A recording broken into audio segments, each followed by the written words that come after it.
What's up guys, it's your boy TryPlus, and today I'm going to be analysing FaZe's loss versus the Bad News Eagles, and specifically I'm going to be focusing on the second half of the final map, which was of course Mirage. Now obviously FaZe had a pretty rough run at this major, and we all definitely expected a lot more from them, especially considering their results this year, but this result in this major was definitely of their own fault in a lot of circumstances, so let's not waste any more time and we'll get right into the analysis. So to set the scene, FaZe managed an 11-round CT side in the first half, which is of course a really good half and should be one that FaZe convert on the T side, especially with a caliber caller like Karrigan. So let's take a look at what happened here. On the pistol round, we see FaZe come out of the gates confident, with the strategy in this round relying on Rain and Robs to find some picks and presence in towards middle. This is supplemented by Karrigan dropping a P250 on over to Robs to kind of support these longer range duels. Now, I love how B&E deal with this by taking the fight middle together as a team. You can see with John Flatroo tucked in connector, and with Rigon and GXX prepared to take fights from short, Robs and Rain are actually in a lot of danger here despite taking minimal contact from Synopsy. So when B&E start to take the duels in middle, you can see how unprepared Rain and Robs are to take these fights, and from there, with so many B&E players fighting from short, FaZe never really stood a chance in this round. Now, round 17 is a round that I wish FaZe did a lot more with. Even with just Glocks, it really feels like there is just no direction in this round from FaZe. I really wish teams would just buy a flash in these kinds of rounds and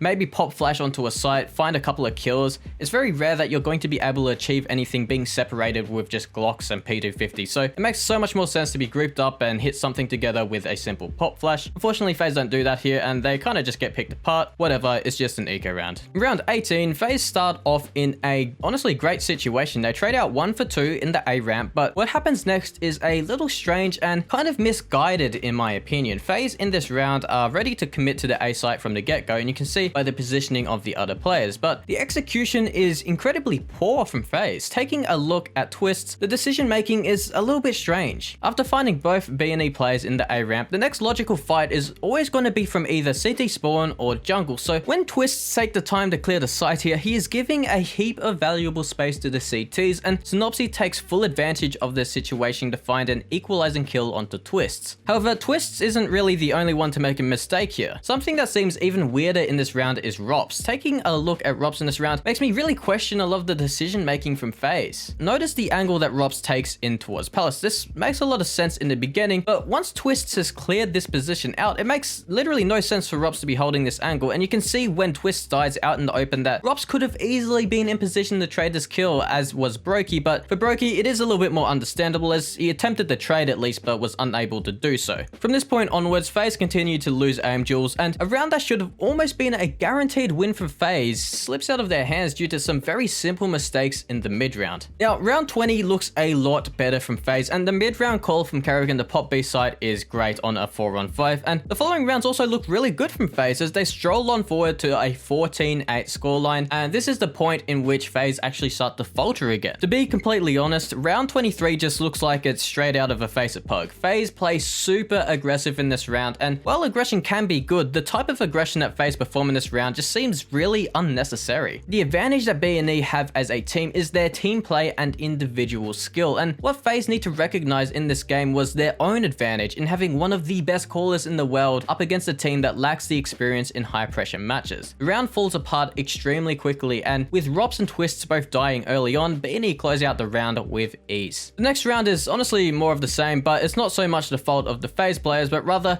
due to the individual skill of the B&E players. They find an early man advantage, however FaZe are able to even out the odds, and this is where FaZe make the mistake in the mid round again. With a 3-on-3 situation secured, the absolute best thing to do is to hit a site together as a team and trade out the kills. This is due to the defense usually being spread pretty thin, but in this round, Rain attempts to fake some presence towards the B site to allow his team to go A site. However, when Rain dies here, it becomes extremely obvious what FaZe are doing, and Synopsy easily cleans up the remaining 2 FaZe players in the post plant. In round 25, FaZe managed to lock in a 15th round with some great individual form from Twists, and this is a round where you begin to see a pattern of FaZe getting the first kill and winning the round, round versus FaZe losing the first kill and losing the round. Now, with a 15-10 scoreline, FaZe would be extremely favored to win the series and hopefully continue their Rio Major stint. However, as we all know, this doesn't exactly go to plan. In the next round, FaZe execute the A site, and while it starts off pretty good, FaZe fail to take space off of their execute utility, and when they do attempt to take space, it is already too late as they have given Synopsy a smoke to play around with, finding kills on both Carrigan and Rain, plus some pretty good damage on the balcony player. The rest of B&E are able to clean up pretty easily as well, locking in an 11th round for the Bad News Eagles. Now, I'm not going to go too in depth on round 27 as I would be kind of repeating my sentiment from before, but again,